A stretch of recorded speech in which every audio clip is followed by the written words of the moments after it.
اعوذ باللہ من الشیطان الرجیم بسم اللہ الرحمن الرحیم الحمدللہ رب العالمین اللہم صلی علی محمد وعلی آل محمد اللہم فقہنا فی الدین۔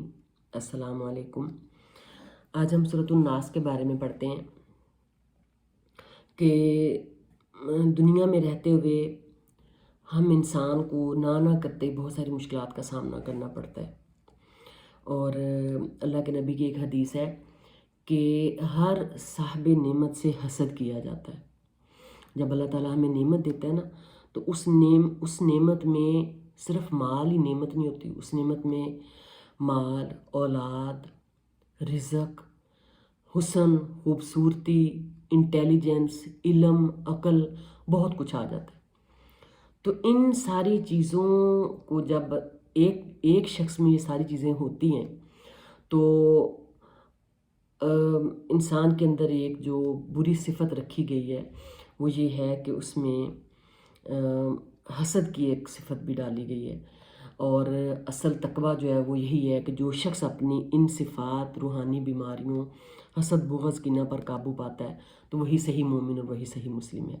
لیکن اب ہمیں نہیں پتہ کہ کون شخص ہم سے حسد کر رہا ہے، کون شخص ہم سے نفرت کر رہا ہے، یا کون شخص ہماری چیزوں کو بری نظر سے دیکھ رہا ہے، ہمارے علم کو، ہمارے رزق کو، اس لیے فرمایا گیا ہے نا کہ کوئی بھی کام اگر کرو تو تب تک اس کا سر عام لوگوں میں اس کی شہرت نہ کرو جب تک کہ وہ انجام کو نہ پہنچ جائے، یعنی چھپ کے کرو، تھوڑا سا ہر ایک کے سامنے نہ ظاہر کرو۔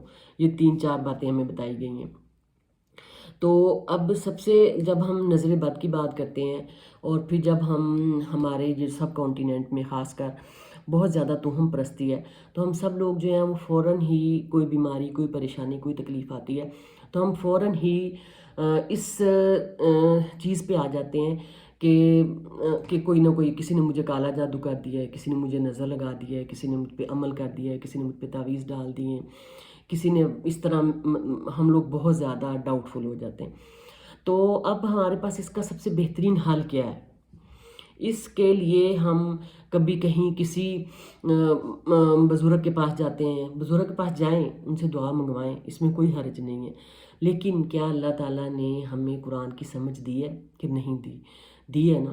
تو جب ایک شخص کو خود تکلیف ہے، ایک شخص تکلیف میں ہے، ایک شخص کی اولاد تکلیف میں ہے، تو کیا وہ عورت یا وہ مرد اپنے لیے یا اپنی اولاد کے لیے جتنی عاجزی، انکساری، خشوع و خضوع اور اللہ راضی کے ساتھ اللہ تعالیٰ سے دعا مانگ سکتا ہے؟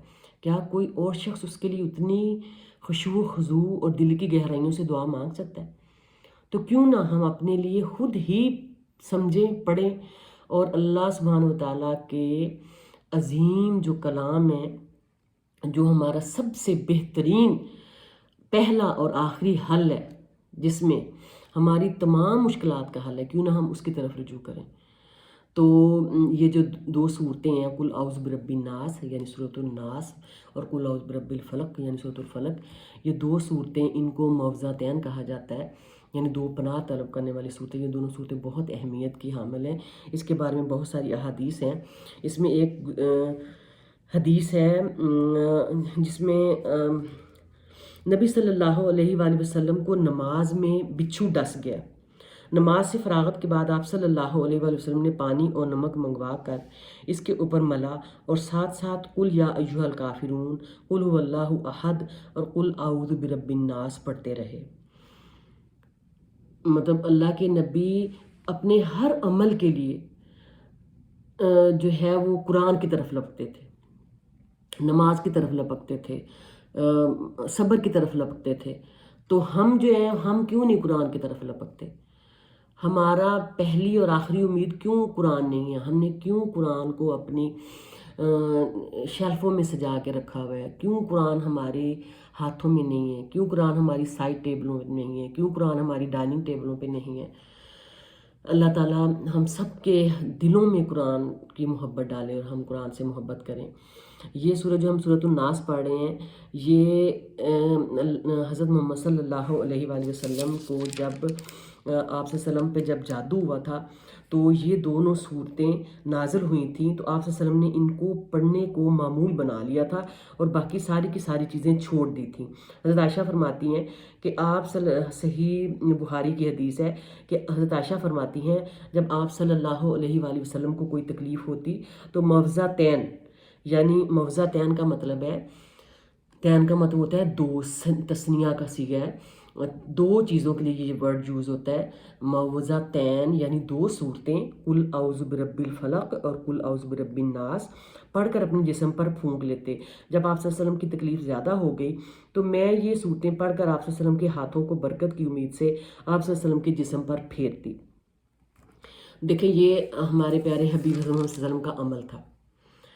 تو جب ہمارے سامنے آپ صلی اللہ علیہ وسلم کی سنت اور عمل آ گیا تو ہم کیوں ادھر ادھر لپکتے ہیں، ہم کیوں ادھر ادھر جھک مارتے پھرتے ہیں، ہم کیوں ادھر ادھر جھانکتے ہیں، ہم کیوں اپنے ہاتھ میں اللہ کا عظیم کلام نہیں پکڑتے، ہم کیوں جائے نماز پر بیٹھ کے یہ دو صورتیں پڑھ کے جو مجھے امید ہے کہ ہر ایک کو زبانی آتی ہوں گی، یہ کیوں پڑھ کے اپنے اوپر دم نہیں کرتے۔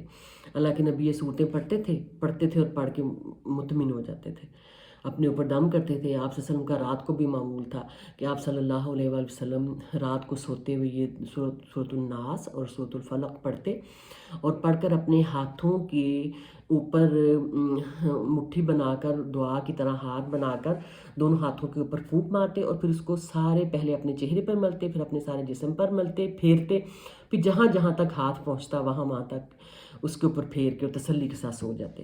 مطلب یہ صورتیں اتنی امپورٹنٹ ہیں۔ حضرت جبرائیل علیہ السلام نے آپ کے اوپر یہ نازل کی تھی جب آپ صلی اللہ علیہ وسلم پر جادو کیا گیا تھا، اور جادو کسی یہودی عورت نے کیا تھا، تو جبرائیل نے آپ کو یہ صورتیں سکھائی تھی حضرت جبرائیل علیہ السلام نے، تو آپ صلی اللہ علیہ وسلم یہ صورتیں پڑھتے گئے تھے ان کے حکم سے، اور آپ کے اوپر جو ایک موم کے پتلے پہ جادو کیا گیا تھا جو ایک کنویں میں موجود تھا، وہ آپ صلی اللہ علیہ وسلم جو ہے وہ یہ صورتیں پڑھتے جا رہے تھے کہ اس پتلے کی گرہیں کھلتی جا رہی تھیں اور آپ صلی اللہ علیہ وسلم اس جادو کے شر سے آزاد ہوتے جا رہے تھے۔ تو جب ہمارے سامنے حضرت محمد صلی اللہ علیہ وآلہ وسلم کا یہ عمل موجود ہے تو ہمیں چاہیے کہ ہم بھی اسی عمل کو فالو کریں۔ دیکھتے ہیں کہ یہ اتنی امپورٹنٹ کیوں ہے کہ اللہ تعالیٰ نے یہ ہمارے لیے ہمیں یہ بھیجیں کہ ہم ان کو پڑھیں اور ان پہ عمل کریں تاکہ ہماری زندگیوں میں آسانی آئی۔ قرآن کیا ہے؟ قرآن نظام حیات ہے۔ اللہ تعالیٰ نے انسان کو پیدا کیا نا، تو اللہ تعالیٰ نے انسان کو زندہ رہنے کے اصول بھی بتائیں۔ اب زندہ رہنے کے اصول ہم سائیکالوجسٹ سے سیکھ لیتے ہیں، کوئی انگلش سائنسدان ہوگا، کوئی انگلش سائیکالوجسٹ ہوگا، ہم اس کو بڑے شوق سے سنیں گے۔ کوئی انڈین سائیکالوجسٹ ہوگا، کوئی پاکستانی بہت بڑا سائیکالوجسٹ ہوگا، ہم اس کو بڑے غور سے سنیں گے۔ اور کوئی فلاسفر ہوگا، وہ اپنی فلاسفی، اپنی زندگی کے بارے میں فلاسفی بتائے گا کہ یہ کریں، اس کو ہم بڑے غور سے سنیں گے۔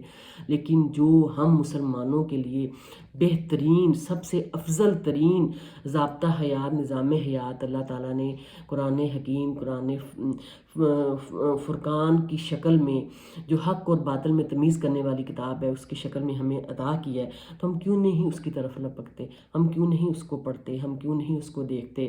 ہمارے سامنے اس کتاب میں، اس عظیم مقدس کلام میں ہماری ہر پریشانی کا حل ہے۔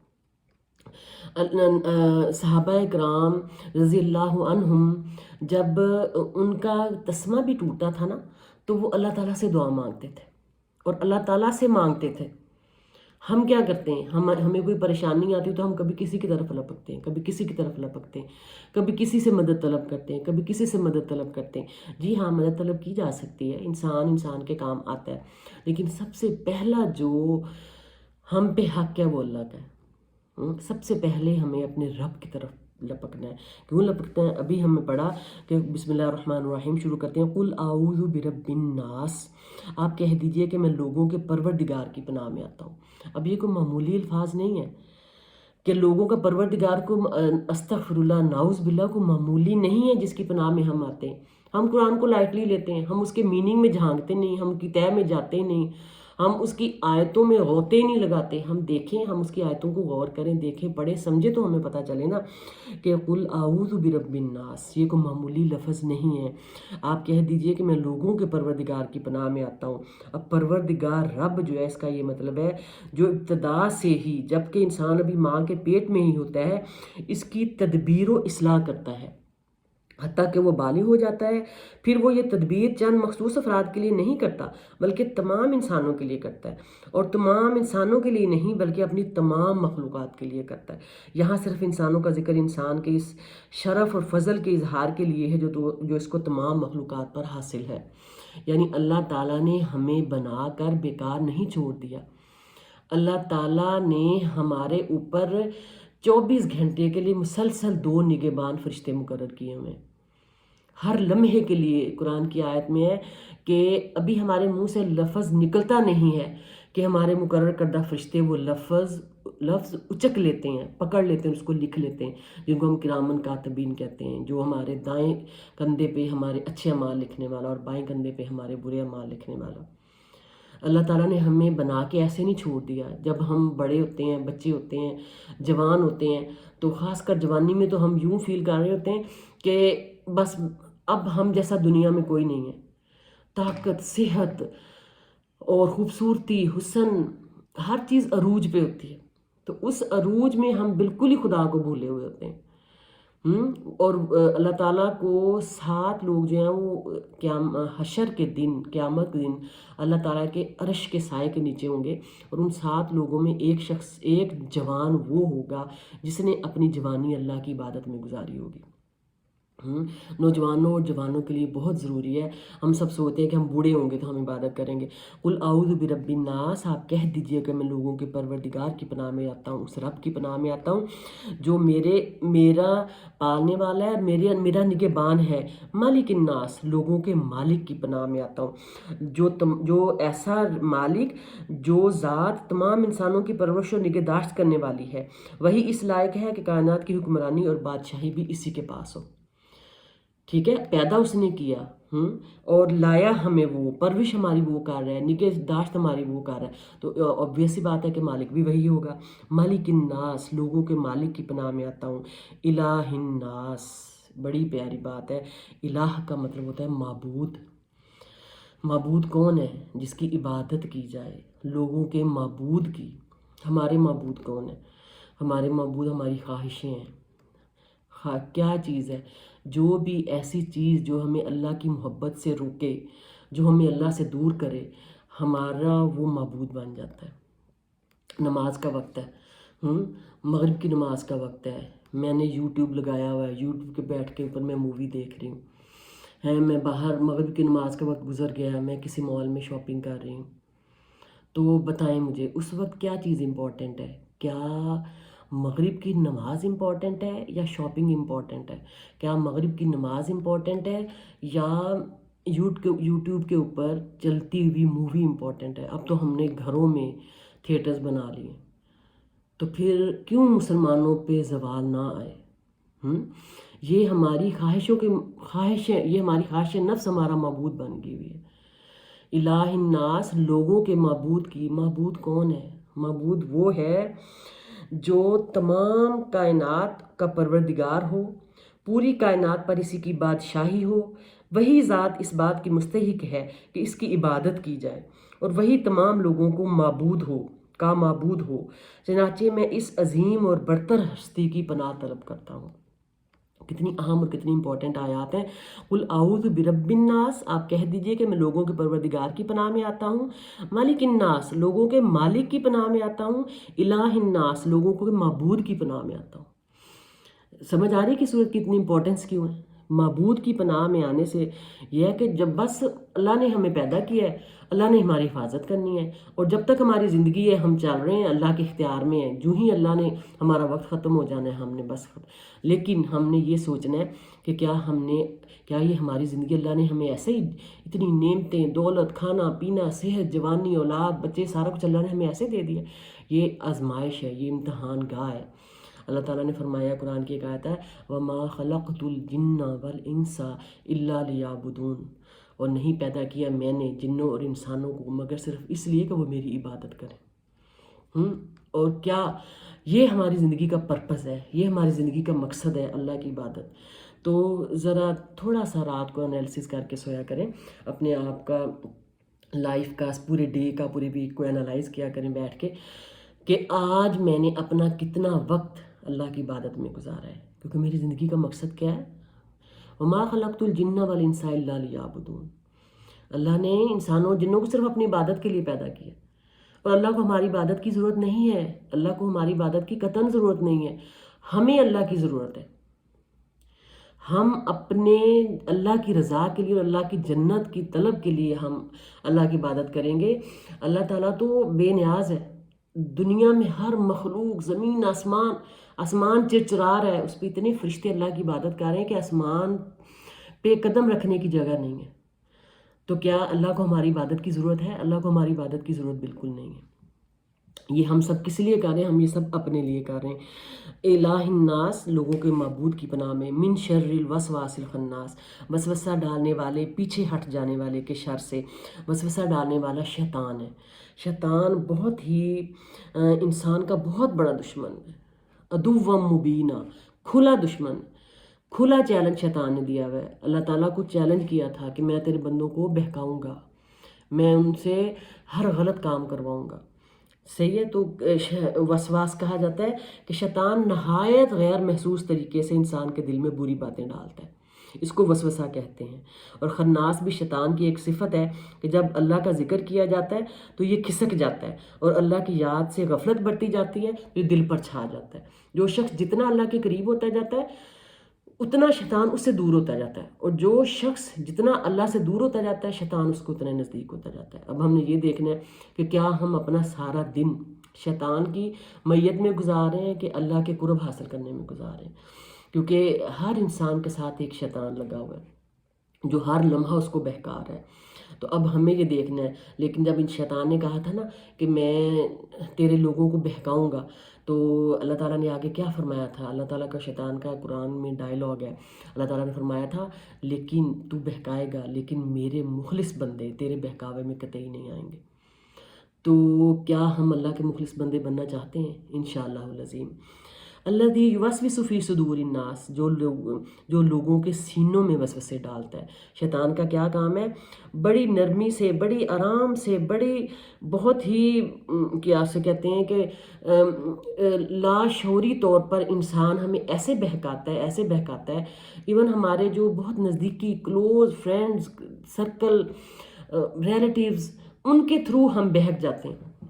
اسی لیے کہتے ہیں نا کہ دوست بھی بناؤ تو دیکھ کے بناؤ، کیونکہ انسان اپنے صحبت جو ہے وہ بہت میٹر کرتی ہے، اور انسان جو ہے وہ اپنے دوست کے دین پر ہوتا ہے۔ اپنا دوست بھی سوچ سمجھ کے بنائے۔ تو کیا کرتا ہے شیطان؟ الذی یوسوس فی صدور الناس، وہ جو لوگوں کے سینوں میں وسوسے ڈالتا ہے۔ تو شیطان کیا ہے کہ آپ صلی اللہ علیہ وسلم نے فرمایا، صحیح بخاری میں لمبی حدیث ہے لیکن اس کے اینڈ میں یہ ہے کہ شیطان انسان کی رگوں میں خون کی طرح دوڑتا ہے۔ مجھے خطرہ محسوس ہوا کہ کہیں وہ تمہارے دلوں میں کچھ شبہ نہ ڈال دے۔ یعنی کس قدر ڈرا دینے والے الفاظ ہیں کہ شیطان انسان کی رگوں میں خون کی طرح دوڑتا ہے۔ اب دیکھیں نا، یہ الفاظ کس کے ہیں؟ یہ الفاظ میرے تو نہیں ہیں، یہ الفاظ کسی بھی عالم کے یا کسی بھی مفتی کے یا کسی بھی مولانا کے تو نہیں ہیں۔ یہ الفاظ کس کے ہیں؟ یہ اللہ کے نبی کے الفاظ ہیں۔ تو اللہ کے نبی کیا فرما رہے ہیں، اور اللہ کے نبی کے الفاظ کیا ہیں؟ جو اللہ تعالیٰ ان کو حکم دیتے تھے، اللہ کے نبی وہی بولتے تھے۔ کیا کہہ رہے اللہ کے نبی؟ لیکن شیطان انسان کی رگوں میں خون کی طرح دوڑتا ہے۔ تو اب ثابت ہو رہا ہے نا کہ واقعی خون کی طرح دوڑتا ہے۔ فتنے، اللہ کے نبی نے فرمایا کہ قیامت کے دن، قیامت کے نزدیک فتنے جو ہے وہ بارش کے قطروں کی طرح گھروں میں داخل ہو جائیں گے۔ تو فتنہ ہمارے گھروں میں داخل ہو چکا ہے، موبائل کی فارم میں، انٹرنیٹ کی فارم میں، لیپ ٹاپس کی فارم میں، ٹیبس کی فارم میں۔ فتنہ ہمارے ہاتھوں میں، ہمارے بستروں میں، ہمارے کمبلوں میں، ہمارے لحافوں میں فتنہ داخل ہو چکا ہے۔ اب ہمیں یہ دیکھنا ہے کہ ہم اس فتنے سے کیسے بچتے ہیں۔ شیطان ہمیں آہستہ آہستہ آہستہ آہستہ اس دلدل میں دھنساتا جا رہا ہے، جہنم کی طرف لے جاتا جا رہا ہے، لیکن ہم نے جہنم سے نکلنا اور ہم نے جنت کی طرف لپکنا ہے۔ الذی یوسوس فی صدور الناس، جو لوگوں کے سینوں میں وسوسہ ڈالتا ہے، من الجنۃ والناس، خواہ وہ جن میں سے ہو یا انسان میں سے۔ یہاں یہ کہا جا رہا ہے کہ شیطان، کچھ انسان بھی جو ہیں وہ بھی شیطان کے چیلے ہوتے ہیں، ان کو کیا کہتے ہیں؟ انسان شیطان، اور جن بھی کچھ جن بہت نیک ہیں، کچھ جن جو ہیں وہ بھی شیطان ہیں۔